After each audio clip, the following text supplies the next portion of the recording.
Class starts. Hello, everyone. This is Joe Levitt. For those who haven't seen me before, I am Strategic Director of the FDAAA Alumni Association, and I'm a former CFSAN Director, among other roles in my 25 years at the agency. This is part of a continuing series of webinars that we have done. At the beginning of the year, our association looked at what was going on and said, we really need to do things to support those FDAers that were forced to leave the agency for one reason or another. We did a series of webinars. We have on specific topics. We did a series of mentoring programs, which are still ongoing. And then we got feedback that you really need to get more specific on what we need to do. And so we have been partnering, this is now our third month, partnering with Emily Worden, who's waving and showing you who she is. Emily is first of all, she's a real professional in this field. She is the #1 rated career coach on LinkedIn by virtue of her 100,000 plus followers. I think if 100,000 people who knew my name, they would be unhappy, but Emily is a better draw. She did one webinar for us on roast your resume in September, one in October on building your brand, and today's topic is networking. And that follows right along with Emily's 5-step program on how to successfully do your job search. She also is the proud receiver of a perfect 5.0 rating from all of you who have attended her previous 2 webinars. Like the others, this webinar will be recorded and posted on the Alumni Association website for members only. And after this webinar, you will receive an evaluation. We would ask you to fill that out if you can, make some nice comments if you can, and tell us what we can learn. And then finally, at the end, there will be a Q&A session. So on your screen, use the Q&A. Please do not use the chat, or I will ask you to go back and move it to the Q&A. Because I'm an old guy, I can only look at one screen at once. With that, again, we are delighted to have been partnering all this time with Emily. So Emily Worden, take us off on networking. Joe, thank you for that kind introduction. That's so sweet of you. And thank you, Michelle, for running background today. And thank you guys for joining today. I know your time is precious.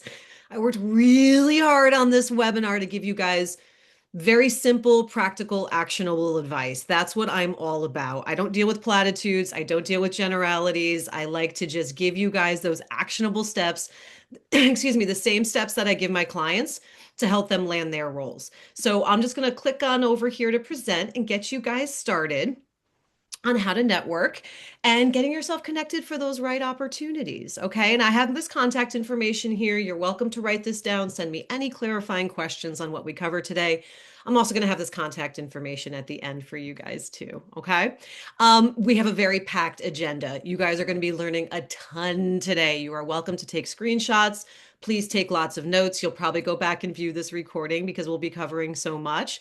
But my goal is I wanted to give you guys, try to answer as many questions as you might have about networking and how to do it efficiently. So I'm just going to jump right into it because, like I said, we have a lot to cover. Now, what I like to say about networking is it's not an event. You know, we think about networking, think about going to events. Networking happens all around you every day. Real networking is about offering help and asking for help. So it's not just like, hey, can you get me a job? We also kind of have to like put a few deposits in the bank as well. And we'll talk about that. The reason I have the Pokemon pictures is because someone said to me once, networking is not Pokemon cards. You don't look at it like try to collect them all. And I loved that analogy. So I kept it. It's really an ongoing process of how can I help you? How can you help me? And going back and forth. And one of my favorite things I like to say about networking is networking is not something you just do when you're job searching and you stop. It's a muscle. The more you build it, the stronger it gets. So this is an ongoing process that we like to do. So we're going to talk about networking for your job search, but then also some strategies to kind of keep that going outside of your job search. Now, this is often what I hear. I'm a huge fan of networking for the job search. I prefer that over hitting up the job boards, but I know it doesn't make everyone comfortable. These are kind of the common complaints that I hear about networking, particularly the what will people think? I don't want to bother them. What do I say? This feels so transactional. So if you feel that way about networking, I just want to tell you you're not alone. I mean, there are very few people I know in my life who are like, I love networking. I thrive in it. Most people get very uncomfortable with it. So it's a completely normal thing. But what I like to say to people and kind of counteract that a little bit, people are surprisingly generous when you ask for help. Um, Oftentimes, one of my favorite phrases to say here is people don't think about you as much as you think about you, as in, oh my gosh, what are people going to say? What are they going to think if I reach out to them? It's a blip on their screen in their daily lives. We're all so busy, right? That people generally aren't like, oh, who's this Joe reaching out to me? What does he want? Nah, It's very much people are surprisingly generous, but you really have to be specific in what you're looking for and what you're asking, right? So just in general, like, hey, I'm job searching. Can you help me get a job? Those are not effective networking messages. I'm going to go deep into what effective networking messages look like. But one of the main things I want people to understand is what I like to say is the job search is not a numbers game, but networking is a numbers game. I would rather you send out 100 networking messages than 100 job applications. So I'm a huge fan of networking and what it can do for your job search. As Joe alluded to, I have a 5-step process for the job search. Notice how networking is number 4 and job search is number 5. So I'm a huge fan of going the referral and the recruiter route over cold applications. Now, with that said, before you start networking, there's a couple of things that I usually advise my clients on kind of getting in order. So, resume and LinkedIn is step 3 because you want to make sure you're putting your best foot forward as a candidate. So, making sure your resume is all polished up, your LinkedIn is all polished up. And then I also have this open to work info sheet. So this is something that I created. I think I have a link here. Yeah, I have a link here that you can grab. You can go right to my website and grab this. I have a resource on how to create this sheet with an editable template and what to do with this sheet once you created it. But the reason that I love the open to work info sheet, and I have my clients do this, is as you see in the sample here, it very clearly lays out these are the kind of roles I'm targeting. These are the kind of companies. Here are some of my top accomplishments. If you know anyone, please let me know. The open to work info sheet is an amazing clarifying exercise to get you very specific on what you want because step 1 is figuring out what you want and getting very clear on that because the more specific you are with what you want, the easier it is for people to help you. So I'm a huge fan. You get the resume and the LinkedIn brushed up, you get the open to work info sheet going. I'm a huge fan of also finding your target companies. This is my step 2 of the process. And rather than just kind of blindly applying to a bunch of places, really narrowing in on the places where you want to work and work on connections at those companies. So that's another thing that I work on with my clients from the networking perspective. And then also how you're going to introduce yourself, how you're going to talk about yourself. And that's where the open to work info sheet really helps. So just a couple of materials you can do to lay the groundwork before you really dive into networking. Um, this question might come up in the chat, so I might as well address it now. I don't pay for premium. I don't tell my clients to pay for premium on LinkedIn. Um, if you were to, what I encourage my clients to do is all of these steps. They get their resume and LinkedIn looking gorgeous. They get their open to work info sheet done. They make their list of people they want to contact. Then sign up for the free premium trial, send out all their messages, and then cancel after that. Also, if there's anyone in your network who has premium, they often get free invites where they get like, like 5 invites that they can pass out to people where they get 2 months free. So even just posting on LinkedIn, does anyone have a, premium link they could send me? Sign up for the free trial, but then if you want to extend it, just get a promo from someone else who pays for premium. So that's just a side note. I don't know. What are they charging like $50 a month now for that? Forget about it. No, it's not worth it. Anyway, let's move on to evaluating your network and what that looks like. So when you're evaluating your network, I have here this A, B, C, and D list. This is what I work with my clients on step 4.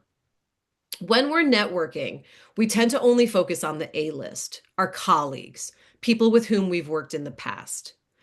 But there are incredible opportunities from your B, C, and D list, which we're going to talk about. So, what I tell people is when you're first evaluating your network, think broad. Look at your phone, email, LinkedIn contacts. Look at who you're talking to offline and online. What groups you're part of offline and online. I'm a huge fan. If any of you have kids, talking to other kids' parents at the school or the PTO. I've had a client just had an amazing opportunity fall in their lap because of a parent they were talking to on the playground. So, really thinking about not just asking your colleagues, but expanding your contact list quite a bit. So, I'm going to talk about strategies for that. Excuse me, but typically when I take my clients through this process, they often have a lot more connections than they realize. So, you're diving deep into your phone, email, LinkedIn groups, everything, right? As you're making these lists. Now, the first part, I'm going to cover all four of these lists today, but the first part that I'm going to cover is this A and B list. Okay.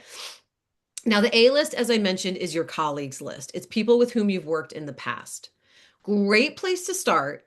The problem with the A list is it tends to be a small list and we all kind of know about the same opportunities. So I love it as a place to start. But where I see a lot of traction here is the B list, which is what I call the connector list. These are people in your life who are either naturally gregarious and outgoing. They all seem to know a lot of people. Like we all know one or two people like that, right? Like whenever you're out with them, they're saying hi to everyone.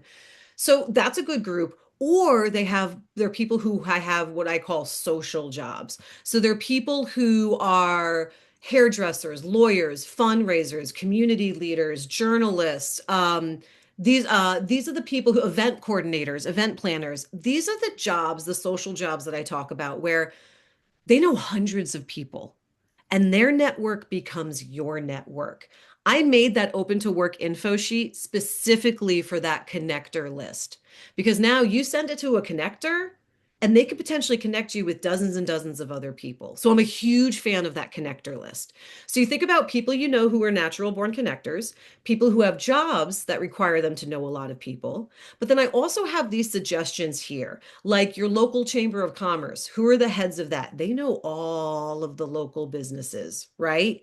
The local professional associations that you're a part of, either online or in person, who are the heads of those groups? Because again, they know a ton of people. And then I also have here, I'm a huge fan of event coordinators. So, any of those networking meetings that you go to, who's organizing that event? Get to know that person. You're the head of your alumni association who's organizing local events or meetups. Get to know those people. So, basically, the heads of these organizations, they know a ton of people. Okay. So, I'm a big fan of you expanding your list for the B list. Now, let's talk about you started making your list of your colleagues and these connectors, what you do with them. Okay. Here's a sample basic message template that I recommend. You start off with a little bit of small talk. How are the kids? Last time we talked, we were up to this. And then you start getting specific about what's going on. Over the last year, I've been doing this. Now I'm looking for these kind of roles. I'm interested in meeting these kind of people. Do you know of anyone I can talk to? Right? But then notice what I have here on the bottom, offer your gratitude and help. So it's, thank you. And if there's any way my network or connections can help you, please let me know. So now you're asking and offering help at the same time. That's really critical. And then you can attach your open to work info sheet. Okay. So that's a sample message that you can send along to your A list or your B list. On this next slide here, I have two sample messages to kind of show you what that looks like. Because ideally you have their email. So unlike a LinkedIn message where you only have 300 characters, you've got a little bit more room to play with. Now, notice in the sample message, we're getting specific here. Here are the companies that interest me. Here are the roles that interest me. Here's the kind of work that I'd love to do. Again, I can't say this enough. The more specific you are, the easier it is for people to help you. Instead of saying, "Can you help me?" Do you know anyone at this company? The latter gives them something that they can look up, something that they can act on. So that's what we're kind of aiming for. And I'll just show you, this is another sample message, a little bit tighter, a little bit shorter, but it's basically explaining this is what I love to do. This is what I want to do next. But notice the last line of this. I notice you worked at this company. Do you enjoy it? Would you recommend working there? Asking just a simple question like that helps open up the conversation. So we're not asking them right away, can you get me a job? Can you provide me a referral? It's just, do you enjoy working there? Would you recommend it? This is getting the conversation rolling. This is how it feels less transactional and more like asking and offering for help. Okay. So that's the A and the B list. Now, before I move on to the C list, Joe, I wanted to give you, did you want to interject and say anything, my friend? Yes. Oop, gotta get my face up here. Hmm? Yes, thank you very much. Jam-packed as always. Hmm? In one of Emily's newsletters, which I read, um, she makes the point, which is alluded to here, but I wonder if you could expand upon a little in terms of as many or more people get jobs from networking, which a lot of times I think is referral to somebody else, as opposed to just you network with somebody who hires you. I don't think that happens too often. Um, versus applying to jobs. You had that slide in the beginning that Hmm. said you'd rather them send 100 networking notices than apply to 100 applications. But could you expand on that a little? Great question. So I actually crunched the numbers on this recently. My last 10 clients who got roles, five got it through networking and five got it through cold applications. If you're cold applying, you don't have a referral, you don't have a recruiter, you don't have any connections on the inside. Honestly, guys, what gives you the edge is just being one of the first to apply. It's just that simple. Like within the first 24 hours, straight up on the queue. That's a rat race. That takes so much energy and so much exhaustion. I'm not saying abandon that method. I mean, half my clients got roles that way. But the ones who got it through networking, you know what's funny about it, guys? It's like a manager they had 10 years ago who then moved on to another company and has some opportunities. So it's not even just the people you worked with recently, but dig deep and go further back, right? Because and that's where a lot of people don't because they get really shy and they're like, I haven't talked with them in 10 years. What do I say? Yeah, you say this. This is exactly what you say. But these are the people who can, they're in the colleagues list, that list A, but there's been enough separate time between the time that you worked with the other that they could possibly be those connectors as well.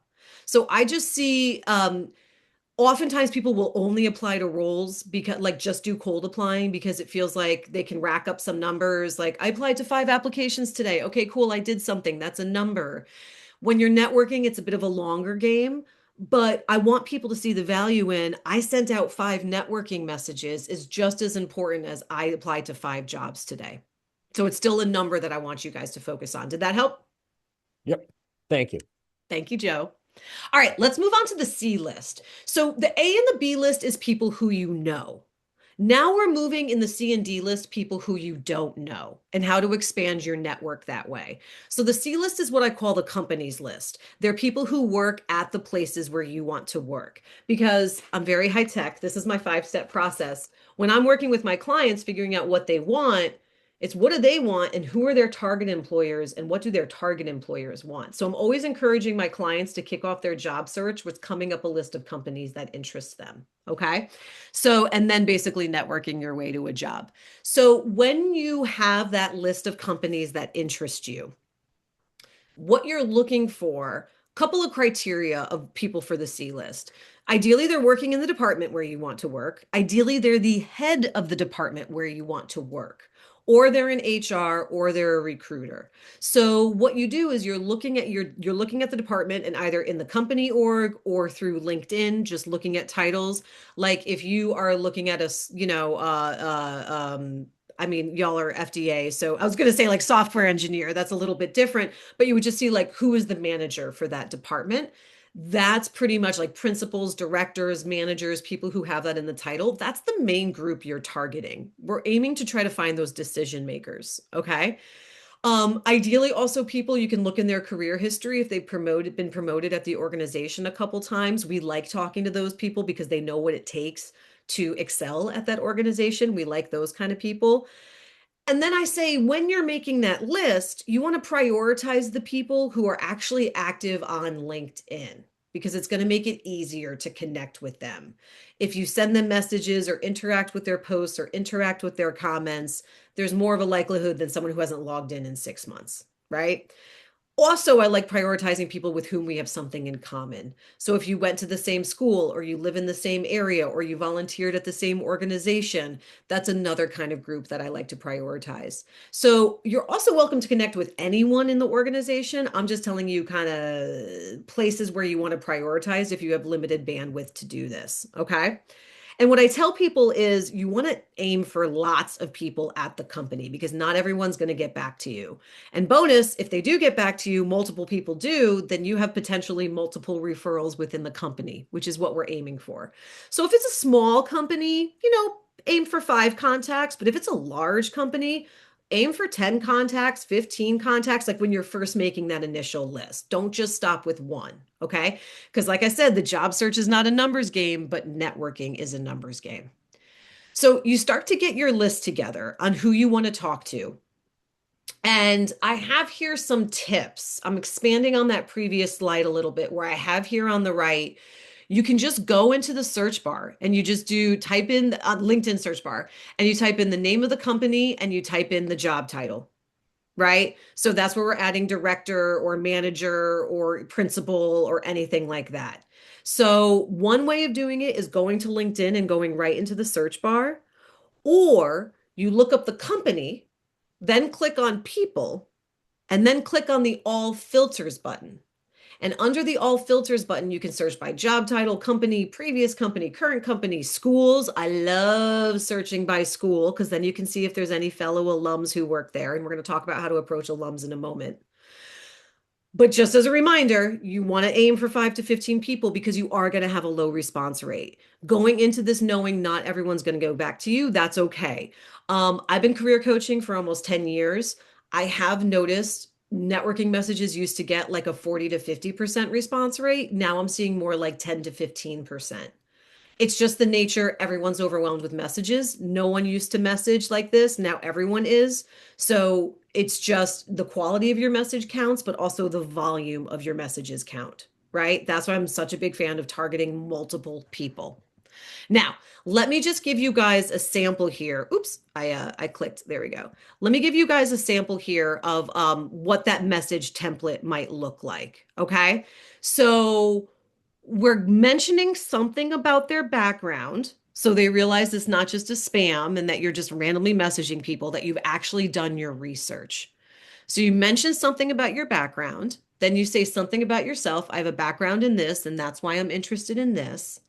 And then you make your ask. And like I said, the ask is a very simple question. Do you enjoy working there? Do you have any insight on the culture? What advice do you wish you had when you were applying there? We're not asking for a referral. They don't know you. They can't give you a referral. The point of this message is just to open up the conversation, right, at your ideal target companies. Now, I have here that second to last paragraph there. I have, if you're actively applying, you can also add this line.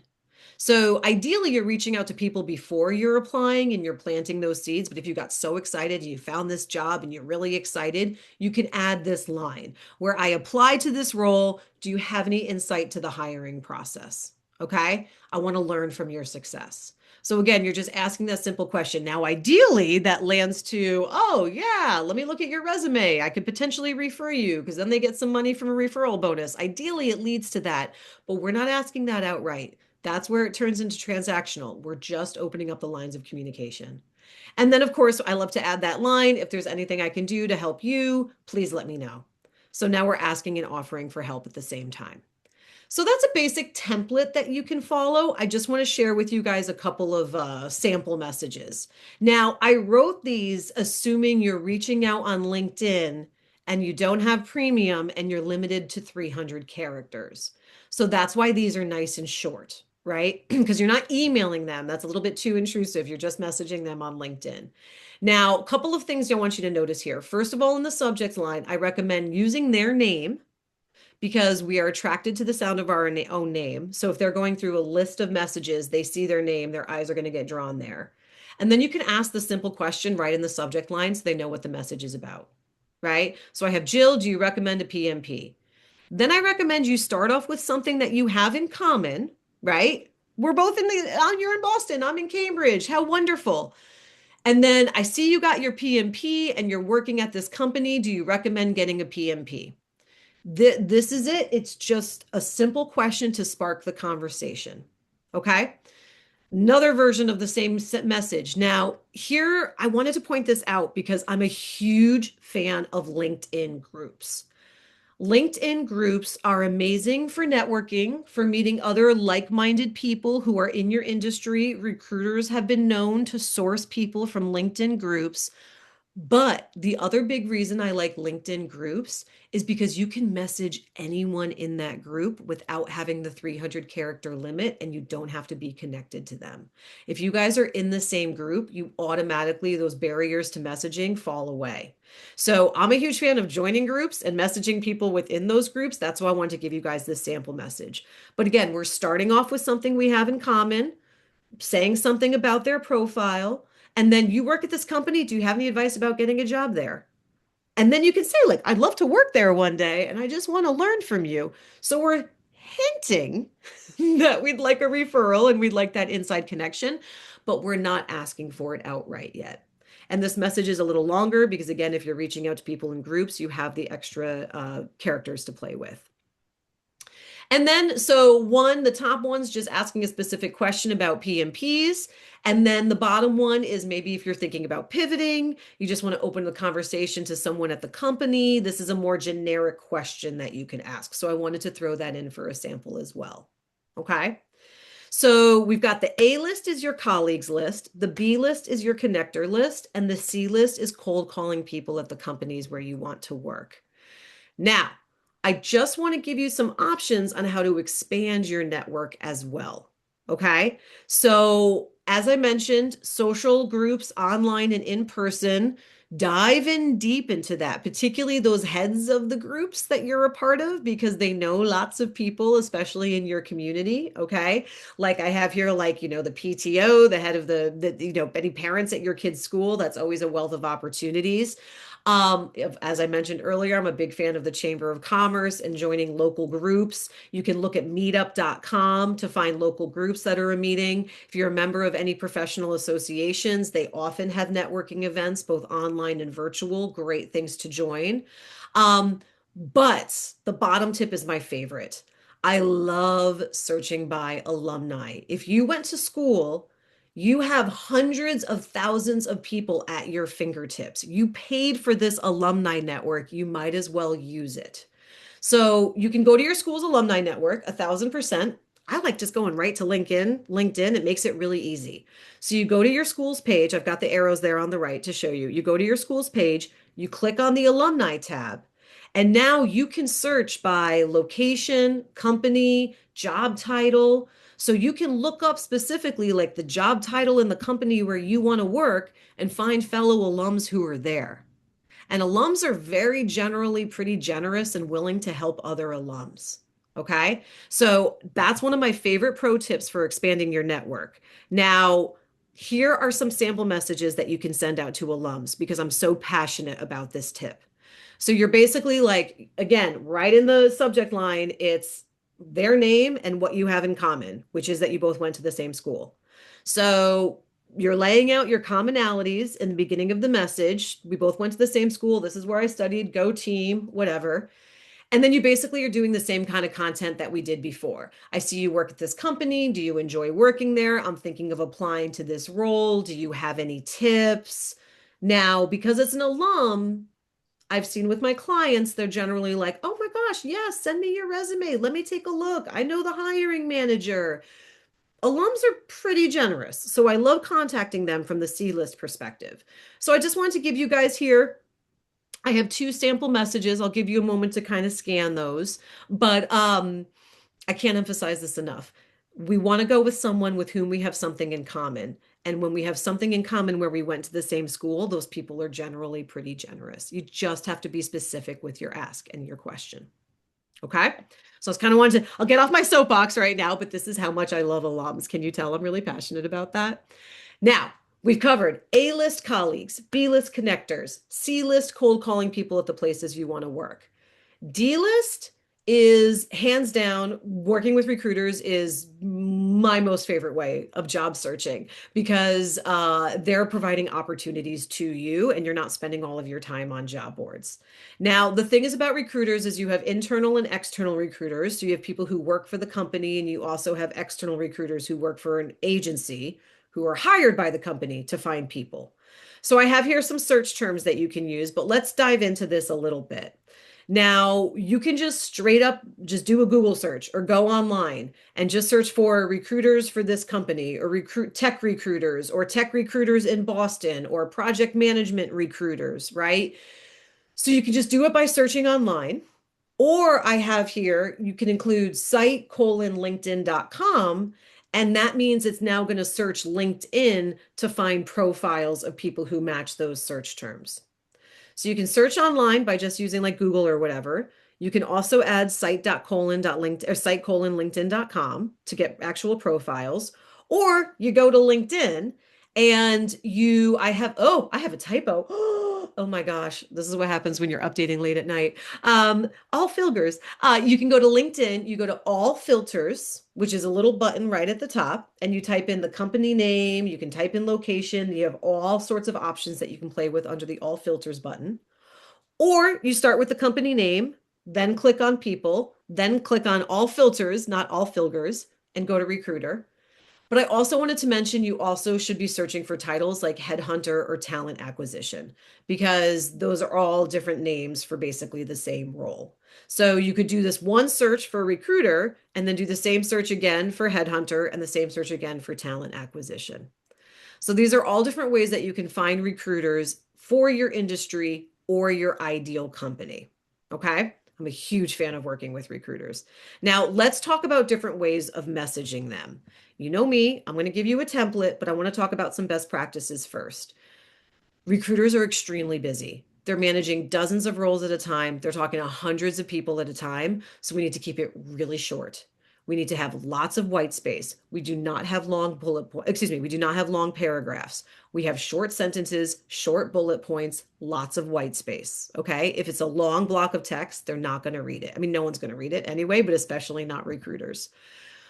I'm a big fan of creating a Calendly link. You can do it for free and it lists your availability. So when you're messaging them and be like, if you want to meet, here's a link to my calendar, it makes scheduling so much easier. Our goal is to make recruiters' lives easier because they're super busy. I'm also a big fan in your email because we are going to email them. I'll talk about this in a moment. You can include a signature block. Think about it like a little mini billboard where it's got your name and your contact information, your LinkedIn profile, but you can also add a tagline. You can add something that intrigues them a little bit, right? In addition to your Calendly link. So the signature block is a little billboard. Might as well use it. Get their attention a little bit more. Now, I'm a fan of emailing recruiters. We do not email the C list because those are private individuals who you're just contacting them because they work at the company. Recruiters, fair game in my mind, and lots of recruiters will also say the same thing. The problem is when you are sending recruiters messages on LinkedIn, you and hundreds of other people are doing the same thing. Every recruiter I talk to is like, I am so overwhelmed by LinkedIn messages, especially if I just posted a role. I try my best to get to them, but I often don't. Not many people email.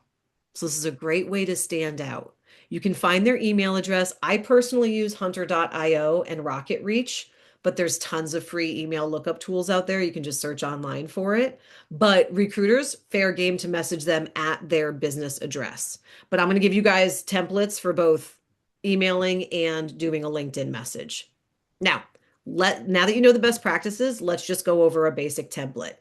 This template is as if not when you're applying to a specific job. I'll go over that in a moment. This is just when you are cold pitching recruiters. You've done your list of recruiters who are recruiting for your industry or your ideal company, and you're sending them emails to reach out to them, not about a particular role. This is essentially what it looks like. So short, you guys. First sentence, laying out your experience.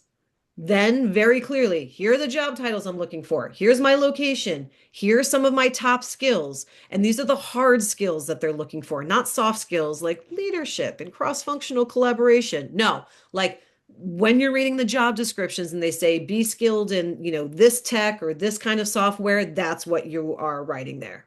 Okay. Then a few short of your most impressive accomplishments, ideally with some numbers attached to really get their attention. And then you say, here's my LinkedIn, here's a link to my calendar, here's my resume in case you're applying, currently hiring for these kind of roles. And I would send this message regularly. I'd send this message once a month because recruiters are constantly working on new roles. So just because they don't have something at that moment, who's to say they won't have something in a couple of weeks? So it's totally okay to message recruiters regularly and stay top of mind with them. I recommend that. Okay. So that's if you're sending them an email. I also have here if you are reaching out over LinkedIn. If you can't find their email for some reason or you're uncomfortable doing it, like I said, they are slammed with messages, but there are some message best practices that you can do to hopefully get your message to the top of their pile. So, I'm going to recommend you put their name in the subject line, right, to get their attention. But here's the basic template. And I'm going to give you guys an example. So I'm this job title in this location with these top skills. Here's one sentence about my most impressive accomplishment, and I'm attaching my resume. Now, with LinkedIn, you can't, depends on if you pay for premium or not, if you can send a detachment. If not, you might need to send a link or you direct them to your LinkedIn profile. But essentially, you're just laying out the top little bits of information that they need to know in the LinkedIn message. Now, here's one of my favorite pro tips for dealing with recruiters. Like, no one knows about this tip. And I was like, I don't want to overwhelm them information, but I really want to include this. So I'm including this for you guys. Now, there's a couple of settings that you can do on the back end to get recruiters' attention. Okay. The first one is, well, there's the I'm interested button. So I have here, if you go to that lower bullet point, you go to the company's life tab or their jobs tab, and you're going to, sorry, I have to move our video so I can see it. And if they use LinkedIn Recruiter, you'll see an I'm interested button. If you click that I'm interested button, the recruiters who work at that company get a little ping that you're interested in working at that company. So we like that. But the bullet point above that, no one talks about this, and it's one of my favorite ones. You set up a job alert for that company. Okay. So you go to your jobs profile, you look up the company name. There's a little toggle there that says set up alerts at this company for these kind of roles. Yep, you do that. You turn that on. But then you go into your settings, and I have here settings. Then you go to data privacy, and then you go over to job seeking preferences. And there's going to be a little toggle there that says signal your interest to recruiters at companies you've created job alerts for. Turn that on because that's another signal to the company that they get on their back end that says, okay, someone is interested in working for me. Now, I don't want to get too into the weeds here, but how it looks on the recruiter end, on LinkedIn Recruiter, they get what is called a candidate profile card. I'm not going to get into the weeds in it, but basically it outlines your job history, your job titles, what you're looking for. And one of the criteria is interest. If you have indicated that you're interested in working at the company with these two bullet points, that shows up on your candidate profile card, and recruiters are more likely to reach out to you. They're more likely to reach out to people who have multiple connections at that company, back to the C list, and who've indicated that they want to work at that company. So, little side note, take you on that side quest a little bit, but I could talk about recruiters for 3 hours, but I really wanted to share that tip with you. Okay. So let's go back to, oh, you know what, Joe? My bad. Let me have you jump in because this is a good time for another announcement. Is there anything else you wanted to say before I wrap up my final few slides? Yes, a couple of things. Couple of things. Number one, if you have questions, now's a good time to pause. Emily shared a lot of information, which is good. And remember, you'll have access to this afterwards, both audio and visual. But if you have questions now, you put them in the Q&A box, and we'll go through them at the end. So that's announcement number one. Question, Emily, you're not totally off the hook. This actually came up in an earlier webinar. I never got to it. So, but this is the perfect place. Some people think of these recruiters like realtor agents. Mm. And there are some real estate agents that just list houses. Hmm. And, they're not out there looking for a house for you. They've got their listings. They want to sell them. That's like a recruiter at a company. Hmm. But there are other agents that work for you Hmm. and they do all the hunting for you Hmm. and then show you the houses. Hmm. Are there recruiters like that Hmm. that are in the job seekers corner Hmm. instead of the employer's corner? Such a good question. What you're talking about are reverse recruiters. So, recruiters, what I've been talking about this whole time, they're paid by the company. They work for, they're paid by their agency or they're paid by the company. If they work for the company, they just get their salary, that's it. Internal recruiters have a really intense job. They have KPIs that they need to hit. They are working with their coworkers. They want to make sure they're bringing great team members on. External recruiters who work for agencies, they get paid when you get paid. Some of them work 100% on commission, some have a base salary, and then they get paid a percentage of your salary. So external recruiters are highly motivated to get you the best salary possible and also to get the role filled as quickly as possible. So they are working in both of those instances, they're working for the agency or for the company, they're not working for you. So their priority is the company. Reverse recruiters, which is what Joe just talked about, are people who you pay as the candidate and they go out and find opportunities for you. I don't have a ton of experience with reverse recruiters, I must say. I know they range, it's several $1,000s typically to work with one. Where I get concerned with reverse recruiters are there's no guarantees. So I, I can do whatever. I've helped thousands of job seekers at this point. I can get them the perfect resume, the perfect LinkedIn, the most amount of job interview tips, how to work with recruiters, how to go on job interviews, all of that jazz. I still can't guarantee an outcome for them. What I find sometimes with reverse recruiters, they're like 10 interviews guaranteed.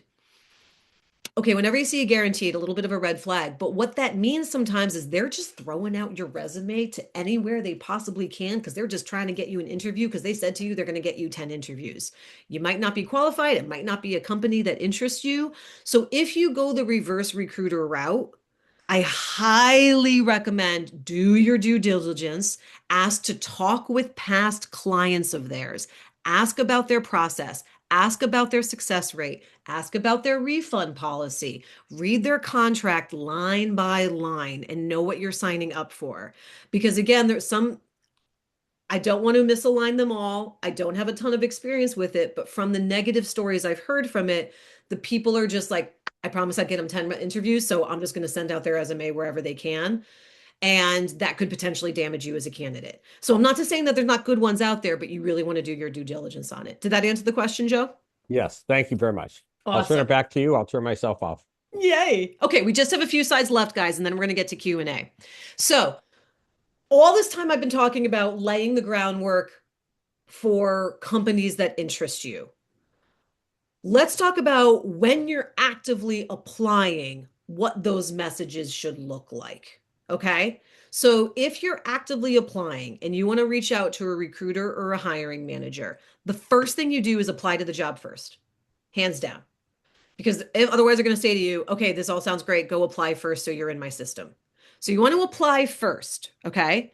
Then here's a nice sample message that you can send because you've looked them up on hunter.io or Rocket Reach.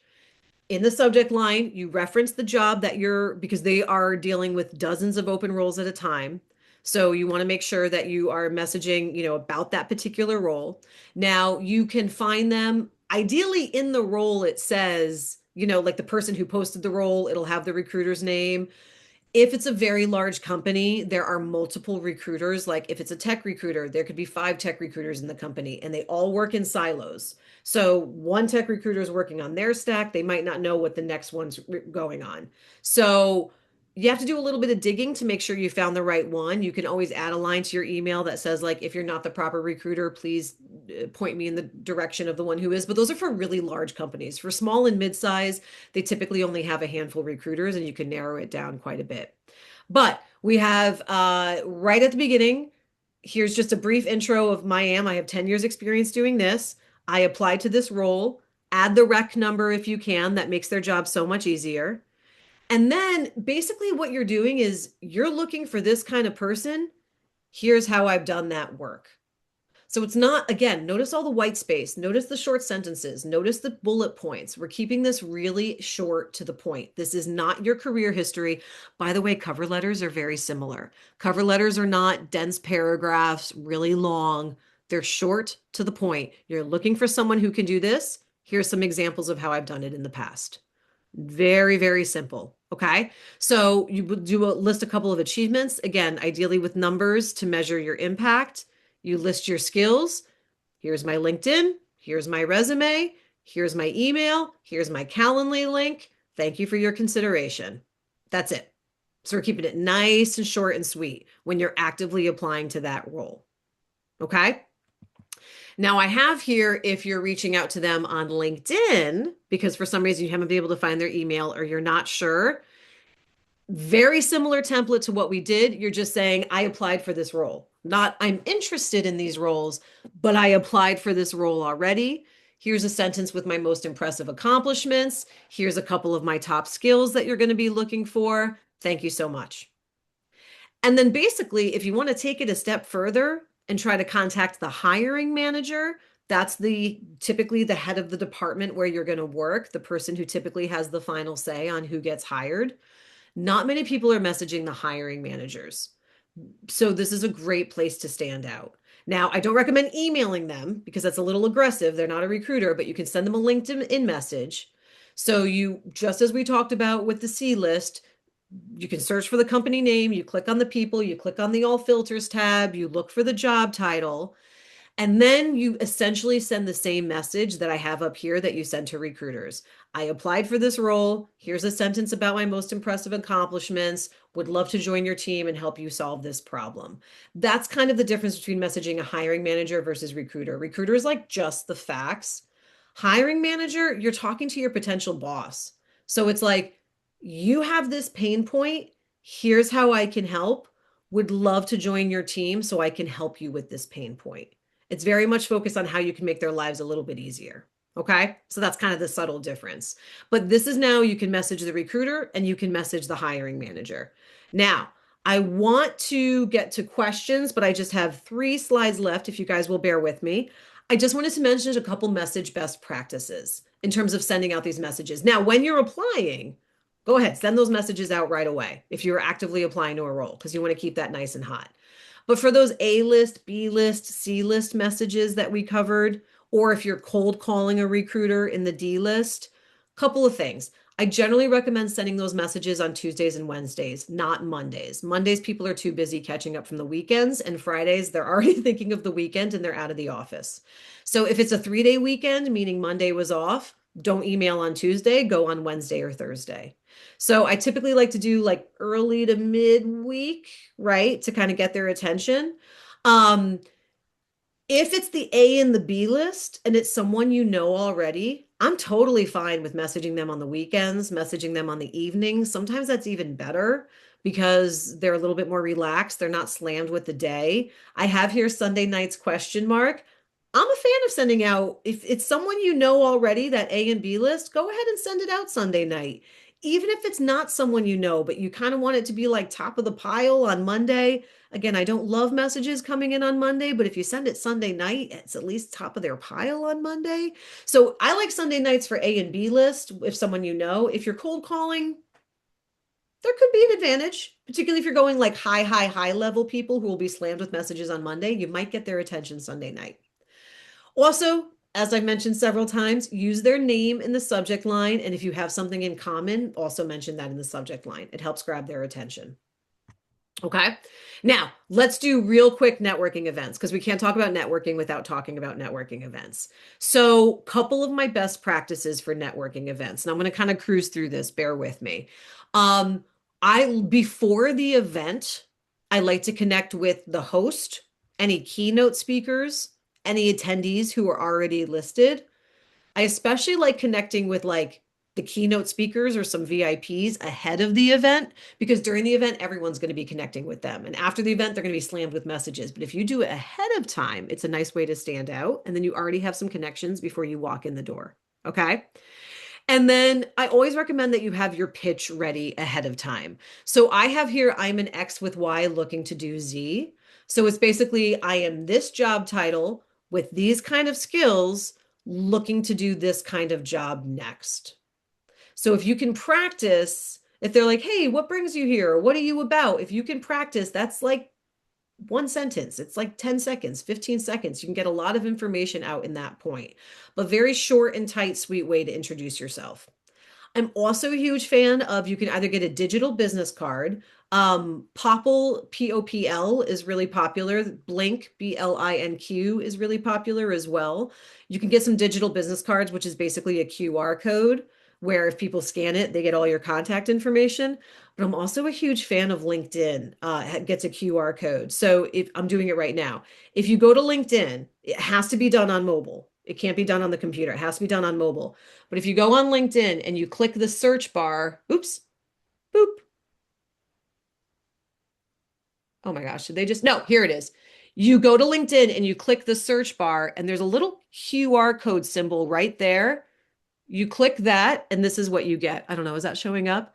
You get your LinkedIn profile and a QR code. So you save that as an image, and when you go to networking events, they can scan it, and they've got your LinkedIn profile right there, and you're connected. So I'm a big fan of doing that, before the event to set up. And then during the event, if you're always awkward, what do I say? What's a good opening line? I love the line just to say to anyone, what brings you here today? Because everyone has different goals for being there that day. So it's a nice kind of opening line to kind of break the ice a little bit. You can hang out by the food table. Everyone always heads over to the food table. You can kind of start conversations that way. But one of my other favorite tips is to wear something bright and memorable. Because that way, when you're following up with people, you can say, I was the person in the red jacket, or I was the person with the blue glasses, right? It helps kind of stand out a little bit in a sea of black and dark blue jackets. Okay. So wear something bright and memorable that they can reference it later. And then when you're in the meeting, take down notes on what people are saying to you. As I call it networking KPIs, kids, pets, and interests. Those are my networking KPIs. If you're talking to people and they mention they have kids, pets, or hobbies, write that down. Because when you're following up with them later, you could be like, "Good luck at the soccer tournament this weekend," or how did the banana bread turn out that you were talking about baking? People love those personal anecdotes, and it shows that you were really listening. So take notes on what people are saying, particularly if they mention kids, pets, or interests, my favorite KPIs. Okay. And then you want to thank the organizers of the event. So you can thank them while you're there. You can send a message afterwards. But again, these are connectors. These are people who know a lot of people. So not only is it just a nice thing to do because they just put in a lot of effort to organize the event, but you're meeting someone from the B list, a connector, and we like that. Okay. So just a couple of advice now. Last slide that I have is after the events. We talked about what to do before and during the event. After the event, these are kind of like some sample kind of examples that you want to send in your networking message. So it's, we met at this event. We got to remind them, I was wearing that bright red jacket and we talked about this. So now they can like easily place who you are, right? By putting that in. And then if they promise to do something for you, you want to remind them of that. So you mentioned connecting me with this hiring manager. Thank you. And then this is one of my favorite networking tips. I didn't get in depth with you guys, and I realize the time, Joe. I apologize. But sending them an article of interest is one of my favorite ways to either deepen new connections or renew old connections. You mentioned you like tea. I found this article on brewing the perfect cup of tea. I thought you might like it. People love those kind of details. And that's also, by the way, when you want to renew old connections, great way to do it. Okay. Now I'm going to stop there, Joe, because I realized the time. Hit me up with some of those questions. What was coming in? Okay, mostly we've had comments, but here's a question. If you were laid off, position was eliminated, how do you talk about that during a networking event? For example, say you are in between jobs. Great question. Unfortunately, fortunately, layoffs have been in the news so much, particularly you amazing federal employees who I have such deep respect for, and people know what you guys have been going through. They've been hearing the headlines, they've seen hundreds of thousands of people laid off. There's no shame in it. It's all over the news. Everyone knows about it. So it's perfectly acceptable to say, I was part of a layoff. I was part of a reduction in force. I was doged, whatever you want to say. Embrace it. It's perfectly natural. Um, there's nothing wrong with it. And I actually recommend that, by the way, side note, we're not talking about resumes, but I recommend you put in your resume laid off due to company reduction in force, laid off due to RIF, layoff due to corporate restructuring. Put that in your resume so it shows that's why your tenure ended. We are in the age where we are embracing that because it's part of the news. So you can say, I was most recently at FDA where I spent 20 years doing XYZ. Unfortunately, there was a reduction in workforce, so I'm now looking for my next role. No problem. There's no shame in that. What's Okay. next, Joe? Next question. How many hours a day should we be working on this? I love this question. Okay. Networking, I mean. I have a typical job search schedule that I recommend to my clients. Spend 2 hours in the morning applying, hitting those cold applications, being one of the first to apply. Then spend an hour on LinkedIn, leaving comments, messages, networking, maybe posting, keeping that warm online. Take a lunch break, then spend 2 hours in the afternoon networking, researching people, sending out messages. That's 5 hours total. That's your day. Take the rest of the day off. Do things that make you feel great. Be kind to yourself. Volunteer. The job search is a marathon, not a sprint. And I want to make sure you're taking care of your mental health. So notice I listed 5 hours. Only two of them were about job search, were about job applications. The other three were about networking.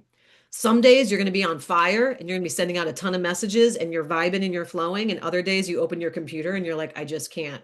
Fine. Don't do it those days. As I like to say to my clients, some days you can only give 10%, give 100% of 10% and call it a day. And be kind to yourself. So I hope that answered the question. I'd rather you spend more of your hours on networking than applications. Okay. What is the biggest mistake people make in networking? Make it so God, so many. The big one that I hear is I've been networking, but I haven't gotten a job yet. No. Networking, the metaphor that I like to use is it's a cliche, but it's true. It's a garden. You got to till the soil, plant the seeds, water it, nurture it. Eventually you'll have a blooming garden. So the first mistake I see is people see it entirely as transactional. I've sent out 5 messages, I haven't got an interview yet. That's some of the frustrating part of networking because you might not see the immediate results, but it's that muscle. You got to build it and grow it. So that's the number one mistake. The other top mistake I see is that people hit their network hard when they're job searching and then they completely ghost their network and they do no follow-ups and they do nothing to nurture their connections so that next time they're job hunting. I just talked to a job seeker about this. She's like, I'm so embarrassed. My contract role is ending and I haven't talked to my network in a year since the last time I was searching. I'm like, that's not how you do it. So that's where I like that article of interest tip, where I encourage my clients once a quarter, go through some of their contacts who they haven't talked to in a while. Just send them a little message. Hey, this is what I'm up to. Hope you're doing well. If you need anything, please let me know. By the way, I saw this article that might interest you. Okay, bye. Now you're nurturing your network. As I like to say, you nurture your network when you don't need it, so it's there for you when you do need it. So the two mistakes I see is seeing it as transactional and short term, and then not nurturing their network in the long term. Because I just had a client who goes, I just got my job and I never want to be on the job search again. Let's have a session just about how to grow my network and keep it warm so that I never have to job search again. And all of my jobs in the future come from networking. That was like music to my ears. So don't neglect your network. Okay. I don't really have time for this question. I'm going to sneak it in anyway because I have something I have to say at the end. Okay. So, short answer. Any particular holiday season tips? Love this question. I actually have a post going out this week about this. I love networking over the holidays because people are generally much more generous and life, giving. So I love using the holidays as an excuse. To be like, wow, we're having the holiday season. We're in the midst of it. It's crazy. I'm just checking in. Let me know if there's any way I can use my network to help you. By the way, I'm looking for these kind of roles. If you hear anything, have a great holiday season and Happy New Year. You'll see it on my feed later on this week, but I have a post exactly about this, that if you're stepping away from the job search because it's slowing down a little bit in November and December, keep hitting that network hard because the holidays are the best time for it. Okay, thank you. To our listeners, I guess I can go back on screen here. To Mm. our listeners, if you do nothing else, oh, can you go back and put your Oh, contact yeah, info sure. back up? Mhm. Do nothing else. Take a screenshot of this slide. And if you send Emily an email, like a no commission, you send it, you will get an automatic email back that tells you how to sign up for her newsletter, how to make an appointment. She has very different levels of work that she does with people, from short to longer. But as you see, she's an incredible resource. She's been very generous with her time with us. And I really want to give her a special thanks. And I remind you all to look for the evaluation that comes around and to mark your calendars. We're starting to plan ahead. We're going to take December off for these webinars, but we're going to do our fourth in a series with Emily, and probably our last, so don't miss it, on January 13th, which is a Tuesday, and we're going to focus on interviewing, because by then you'd be working your network, you'll be applying to good jobs, and you'll be getting some interviews. That's right. So we're flowing right through her 5-step process. This It'll system be is going same to kick time, same Tuesday at time, noon. noon, And Tuesday. Joe, real quick, you guys, I just did a series of 3 webinars about networking for my own people. Webinar number 1 was the A and B list. Webinar number 2 was the C list, and webinar 3 was the D list. So if you want more information, happy to provide it. But I also dedicate an entire hour to just talking about recruiters or just cold calling people at the companies. So I know I slammed you guys with a ton of info today, but I'm like, how do I fit 3 webinars into one? So I do have other webinars for further info. You'll see it on my website. Okay. And most of all, thank you all for tuning in. And a last Alumni Association announcement. You'll be getting at some point, I think you've already got a save the date notice. We're having our annual winter celebration on Friday, December 12th at Margiano's in Chevy Chase. So mark your calendars for that. We get sponsors for that, so you don't have to pay to come. All you have to do is bring a smile. Okay, And your very networking good. tips that you learned today. And thanks to Michelle Zhang for hosting the text behind the scenes. Thank you, Bye, Michelle. everyone. Thank you, Joe. Happy th Thank you, Happy everyone. Thanksgiving. Happy Thanksgiving.